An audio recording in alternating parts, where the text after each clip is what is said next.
ಸಾಲುಂಡಿ ಗ್ರಾಮದಲ್ಲಿ ಕಲುಷಿತ ನೀರು ಸೇವಿಸಿ ಯುವಕ ಕನಗರಾಜು ಈಗಾಗಲೇ ಸಾವನ್ನಪ್ಪಿದ್ದು ಕುಟುಂಬಕ್ಕೆ 1 ಲಕ್ಷ ಪರಿಹಾರವನ್ನ ನೀಡಲಾಗಿದೆ. ಮೂಡಾ ಅಧ್ಯಕ್ಷ ಮರಿಗೌಡ ಈಗಾಗಲೇ ಪರಿಹಾರವನ್ನ ಘೋಷಣೆ ಮಾಡಿದ್ದಾರೆ.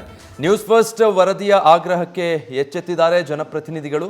ಸಿಎಂ ಗಮನಕ್ಕೆ ತಂದು ಹೆಚ್ಚಿನ ಪರಿಹಾರ ನೀಡೋ ಭರವಸೆ ಕೂಡ ಕೊಟ್ಟಿದ್ದಾರೆ. ಈಗ ಖುದ್ದು ಮೂಡಾ ಅಧ್ಯಕ್ಷರಾಗಿರುವಂತಹ ಮರಿಗೌಡ ನಮ್ಮೊಟ್ಟಿಗೆ ದೂರವಾಣಿ ಸಂಪರ್ಕದಲ್ಲಿದ್ದಾರೆ. ಸರ್ ನಮಸ್ತೆ. ನಮಸ್ಕಾರ ಸರ್. ಈಗ ಘಟನೆಗೆ ಸಂಬಂಧಪಟ್ಟ ಹಾಗೆ ಮೊದಲಿಗೆ ಏನ್ ಮಾಹಿತಿ ಪಡ್ಕೊಂಡಿದ್ದೀರಿ? ಸರ್ ಘಟನೆ ಸಂಬಂಧಪಟ್ಟಂತೆ ನಿನ್ನೆ ಮಧ್ಯಾಹ್ನ ನನಗೆ ವಿಷಯ ಗೊತ್ತಾಯ್ತು ಸರ್. ಅದಕ್ಕೆ ಸಂಬಂಧಪಟ್ಟ DHO ಮತ್ತೆ ಪಟ್ಟಣ ಪಂಚಾಯತಿ CEO ಎಕ್ಸಿಕ್ಯೂಟಿವ್ ಆಫೀಸರ್ನ ಕಳಿಸಿ ಅದು ನೋಡಿ ಅಂತಲೂ ಕೂಡ ಹೇಳಿದ್ದೆ ಸರ್. ಅದಾದ್ಮೇಲೆ ಅವರೆಲ್ಲರೂ ಕೂಡ ರಾತ್ರಿ DHO ಹೆಲ್ತ್ ಡಿಪಾರ್ಟ್ಮೆಂಟ್ ಅವರು ಎಲ್ಲ ಹೋಗಿ ಮಾಡೋದು ಕೂಡ ನೀರು ಕಂಪ್ಲೀಟ್ ಕುಲುಷಿತ ಆಗಿದೆ ಸರ್. ಆಗಿರ್ತಕ್ಕಂಥ ಹಿನ್ನೆಲೆಯಲ್ಲಿ ಈಗ ಒಬ್ಬ ಹೋಗ್ಬಿಟ್ಟಿದ್ದ, ಕನಕರಾಜ್ ಅಂತ ಹೋಗ್ಬಿಟ್ಟಿದ್ದಾನೆ ಸರ್. ಇದಕ್ಕೆ ಕಾರಣ ಸರ್ ನಾವು ಯಾಕೆಂದ್ರೆ ಇವತ್ತು ಮೂಡ ನಮ್ಮ ಯುಜಿಡಿ ಮಾಡಿದ್ವಿ ಸರ್.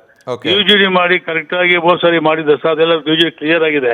ಅದೇ ನೀರು ನಿರ್ವಹಣೆ ಮಾಡೋದ್ರಲ್ಲಿ ನಮ್ಗೆ ಪಟ್ಟಣ ಪಂಚಾಯತಿ ಸರಿಯಾದ ಪ್ರಮಾಣದಲ್ಲಿ ಮಾಡಿಲ್ಲ ಸರ್.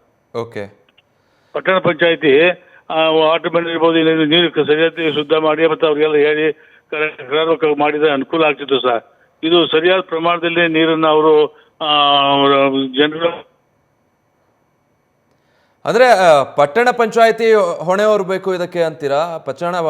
ಪಟ್ಟಣ ಪಂಚಾಯತಿ ಎಡವಟ್ಟಿಂದ ಆಗಿರೋದಾ?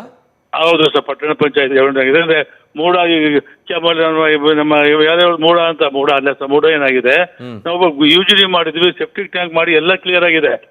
ಅದು 1.5 ವರ್ಷ 2 ವರ್ಷ ಆದ್ಮೇಲೆ ನೀರ್ ನಿರ್ವಹಣೆ ಮಾಡೋರು ಹಸ್ತಾಂತರ ಅವರು ಪಟ್ಟಣ ಪಂಚಾಯತಿ ಮಾಡ್ಬೇಕು ಸರ್. ಓಕೆ, ಸೊ ಈ ಪಟ್ಟಣ ಪಂಚಾಯತಿ ಸರಿಯಾದ ಪ್ರಮಾಣದಲ್ಲಿ ಮಾಡದೇ ಇರ್ತಕ್ಕಂಥ ಹಿನ್ನೆಲೆಯಲ್ಲಿ ಇವತ್ತು ಈ ಒಂದು ಇದಾಗಿದೆ ಸರ್.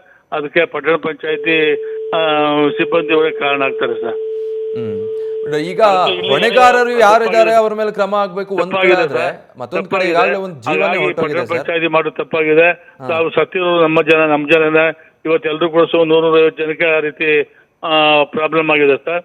ನಾನು ಓಕೆ ಮರಿಗೌಡ್ರೆ, ಮತ್ತೆ ಮಾತಾಡಿಸ್ತೀನಿ. ಈಗ ನ್ಯೂಸ್ ಫಸ್ಟ್ ನಿರ್ಭೀತಿಯಿಂದ ನಿಮ್ಮ ಪರವಾಗಿ.